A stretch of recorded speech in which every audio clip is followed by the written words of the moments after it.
ഇന്നലെ ഇടിപൊട്ടുന്ന സൗണ്ട് കേട്ടപ്പോൾ ഞാനും ചേച്ചിനെയും വിളിച്ചിട്ട് ഒന്ന് മലക്ക് കയറിയതാണ് കേട്ടോ. അപ്പോൾ ഒരു 4 കാലിൽ കൂന് കിട്ടി, ആരൊക്കെയോ വന്ന് വലിച്ചിട്ട് പോയിരിക്കുന്നു കേട്ടോ. പിന്നെ അതും കൊണ്ട് നടക്കുന്ന സമയത്ത് കാലിലൊരു മുള്ളും കൊണ്ടു.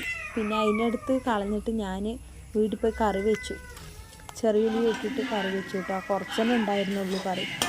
പിന്നെ ഞങ്ങൾ അത് അഡ്ജസ്റ്റ്മെൻറ്റ് ചെയ്ത് കഴിച്ചു. പിന്നെ ശരി ഭക്ഷണമൊക്കെ കഴിച്ച് കഴിഞ്ഞിട്ട് ചേച്ചിൻ്റെ പോയി കുറച്ച് നേരം കൂട്ടം കൂടി ഇരിക്കാവാണ്ടിരിക്കുകയായിരുന്നു. അപ്പം നോക്കുമ്പോൾ അതാ ചേച്ചി സിറ്റ് ഔട്ടിലിരുന്നിട്ട് ഫോൺ നോക്കിയിട്ടിരിക്കുന്നു. കുറച്ച് മുമ്പ് നല്ല മഴയുണ്ടായിരുന്നു. അപ്പം മഴയൊക്കെ ഒന്ന് ഒതുങ്ങി.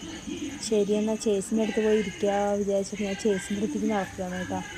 അപ്പോൾ ചേച്ചി എന്നെ വരുന്ന കണ്ടപ്പോൾ തന്നെ അവൾക്ക് മനസ്സിലായി ഞാൻ റീൽസ് എടുക്കാൻ തുടങ്ങിയിരുന്നു. ഇന്നൊന്നും എടുത്തിട്ടില്ല പറഞ്ഞിട്ട് ഞാൻ നേരത്തെ ചേച്ചിൻ്റെ പറഞ്ഞായിരുന്നു. പിന്നെ ശരിയെന്നൊന്ന് ഇത്ര മതി എന്നൊക്കെ പറഞ്ഞിട്ട് ഞാൻ ചേച്ചീൻ്റെ അപ്പം ഇരുന്ന് ഇങ്ങനെ കൂട്ടം കൂടാൻ തുടങ്ങിയിട്ടോ. അപ്പോൾ ശരി, ബായ്.